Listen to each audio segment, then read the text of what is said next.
Hello' everyone, good evening. কি খবৰ আৰু আপোনালোকৰ ফালে বতৰ কেনেকুৱা বাৰু? আমাৰ গোলাঘাটত বতৰ মানে বহুতেই বেয়া। এতিয়া মেঘে পুৰা গাজি গুমৰি আছে আৰু বতাহ দিছে, কম পৰিমাণে বৰষুণ দিছে। হয়তো ৰাতিলৈ বৰষুণ ডাঙৰকৈ আহিব।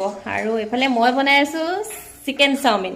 ছোৱালীৰ ডিমাণ্ড আৰু ময়ো বহুত দিন ফাষ্টফুড খোৱা নাই, মানে ফাষ্টফুড অকণমান এভইড কৰি চলিছোঁ। ইমান শকত হৈ গৈছোঁ নহয়, কিন্তু আজি ইমান দিনৰ পাছত ছোৱালীৰ কাৰণে বনাইছোঁ যেতিয়া মোৰ নিজৰো খাবলৈ মন যাব দিয়কচোন। বতৰ যিহেতু অতিকে বেয়া, গতিকে এনেকুৱা সময়ত কিবা কিবি খাবলৈ মন যায়। বিশেষকৈ এতিয়া পকৰি হোৱা হ'লে বেছি ভাল আছিলে। আৰু আমাৰ এইফালে দেহা বহুত দিনৰ পৰা কৈ আছিলে চিকেন চাওমিন তাইক খাবলৈ লাগে, মই বনাই দিব লাগে।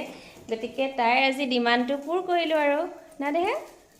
মোৰ চাওমিন হৈ গ'ল। অকণমান চচ দি পেলাই এয়া দেহাক খাবলৈ দিছোঁ আৰু ইয়াতে দি দিছোঁ এয়া ঘৰৰে বিন। দেখিছিলে আপোনালোকে ভিডিঅ'ত, যিসকলে চাই আছে তেওঁলোকে জানিবই। ঘৰতে বনোৱা এয়া চাওমিনৰ জুতি লওঁ আৰু দেহাক কোৱাচোন খাই পেলাই কেনেকুৱা হৈছে খাবলৈ? বহুত টেষ্টি